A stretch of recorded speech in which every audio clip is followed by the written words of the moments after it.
Hello, everyone. Thank you for your presence.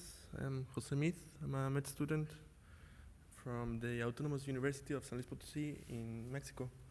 We are a group of pure med students and residents who have affinity for clinical research in a concentration public hospital that sees population for 7 year states. And one of those cases is one I like to present to you, that it's a spontaneous diaphragmatic rupture secondary to Crossfit training.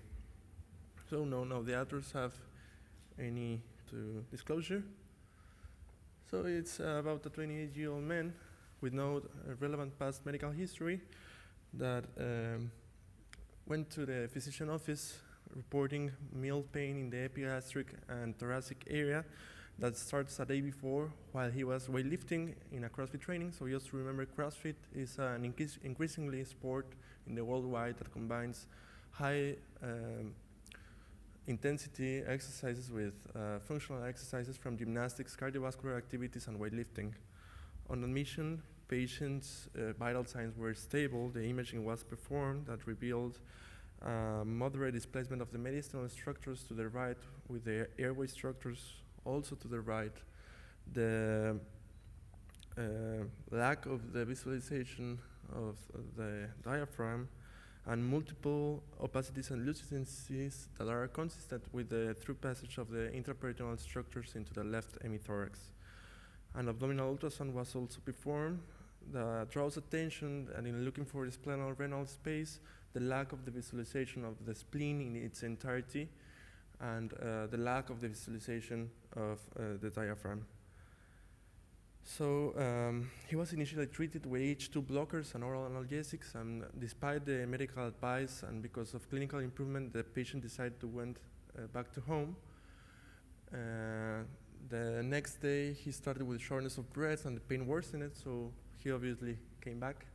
A CT scan, a contrasted CT scan was performed in axial and coronal cuts that revealed the massive through passage of the stomach, the small intestine, and large intestine into the left hemithorax. So we were discussing how we get the diagnosis, but he was diagnosed with a spontaneous diaphragmatic rupture. So the 3D reconstruction. So he immediately underwent to a primary repair of the diaphragm, the relocation of the structures into the abdomen. After 7 days from the onset, he was discharged without any complication. After 1 year of follow-up, the patient has shown an adequate clinical evolution without presenting signs or symptoms. In a funny and a strange way, he became a really good friend of mine. And now he's doing other kind of athletic activities. We just asked to stop to the CrossFit thing. A word of spontaneous diaphragmatic rupture. Less than 15 cases have been reported in English literature. Diagnosing diaphragmatic rupture in the early stage is very difficult, and a delayed diagnosis will result in increased morbidity and mortality. Diaphragmatic rupture is commonly observed after a blunt or penetrating trauma into the abdomen or the chest. And we can define a spontaneous diaphragmatic rupture when there is no any evidence of trauma. It represents usually less than 1% of the totality of diaphragmatic ruptures. Literal reviews reports that it results from a variety of conditions such as vigorous exercise, parturition, coughing, or vomiting. All these have in common the increase of the intra-abdominal pressure. We can divide diaphragmatic ruptures depending on type of injury in strains, day insertions, and combined. The strains represent 85% of the total of diaphragmatic ruptures. They are usually unique and linear, and we can divide it into radial or transverse depending on the orientation and depending on the muscular fibers. The day insertions represent 10% of the diaphragmatic ruptures. They're usually limited into localized anterolateral sectors. And the integration of the pillars are not common, and the combined represent less than 5% of the diaphragmatic ruptures. They usually require immediately surgical attention. They are secondary to a severe trauma mechanism. For our interest, in this case, it was classified as a combined. So we take the time to propose a pathophysiological model. In this specific case, The ambiental factors are the components of the CrossFit training, and the risk factors are the typical that are described for diaphragmatic rupture, like connective tissue disorders or congenital abnormalities. We know that the weightlifting condition directly an increase of the intra-abdominal pressure, and this kind of high-intensity exercise condition an increase of the demand of oxygen of the peripheral tissues and of an increase of the cardiac output. And these two condition an increase of the minute volume that is composed by respiratory rate and tidal volume. Also, the increase of the cardiac output can lead to an increase of the venous return.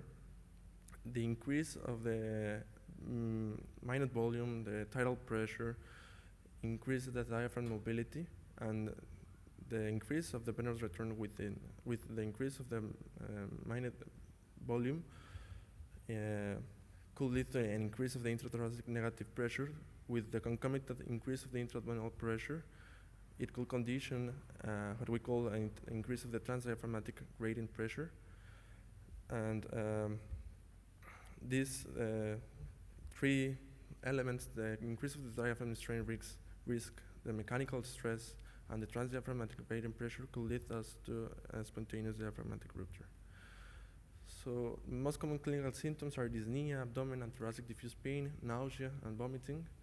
However, clinical diagnosis is complicated since clinical and radiological manifestations are not always present. The most common affected or strangulated organs are the stomach up into 43%, and the omentum and large intestine in 29%. Since this is a low incidence pathology, it's really important to think about differential diagnosis. These are the four main differential diagnoses that we thought: eventration, diaphragm paralysis, Bugdalek hernia, and Morgagni hernia. We exclude eventration because eventration is not a real rupture of the diaphragm. It's just a thinning of the diaphragmatic muscle. The diaphragm paralysis, you can diagnose with ultrasound. You must see the diaphragm. It usually is in an upper situation than the normal situation with no movement. The Bugdalek and Morgagni hernia are actually the most serious differential diagnosis in this case. The difference between these two, the Bugdalek, it's most common in the childhood. It's not as common in the adulthood. And the Morgagni hernia is usually affected into the right side. It's important to say that in our patient, we had a chest X-ray follow-up before, because of his work, because of his job. We check at least 4 or 5 chest X-ray, and there are no evidence of any of this pathology. The chest X-ray is diagnostic up into 62% in the left side and up into 33% in the right side.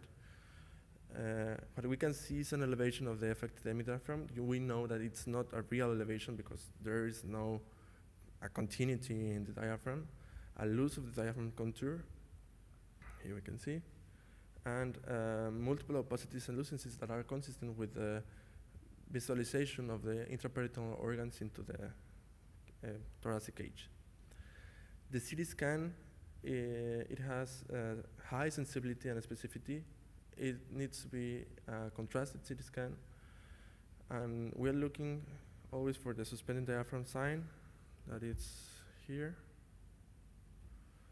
the fallen visceral sign, and this is because of the situation of the patient when the CT scan is being performed. We can see the viscera resting, in this case in the posterior chest wall, in this case is the liver, and the collar sign, someone can name it as the belt sign, that is a constriction of the parenchyma of the organ that is being passing through the affected diaphragm. The treatment, surgical treatment, is always required to reduce herniated organs and repair the defect.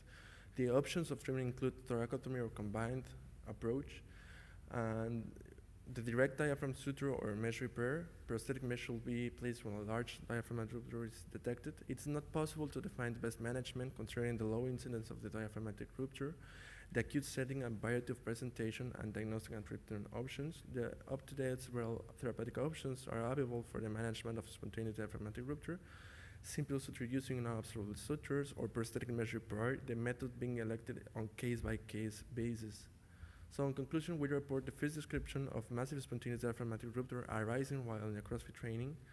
These and similar reports emphasize that in cases with high clinical suspicion of diaphragmatic rupture, diagnosis should be pursued even in the absence of preceding traumatic event. An early diagnosis leads to avoid gastrointestinal and pulmonary complications. It's relevant to keep in mind differential diagnosis, especially when the chest X-ray or CT scan aren't totally clear. The management is exclusively surgical via laparotomy, thoracotomy, or combined approach, while the method of diaphragm repair is designed upon a case-by-case basis. So, thank you. We hope this is useful for your clinical practice. Any question?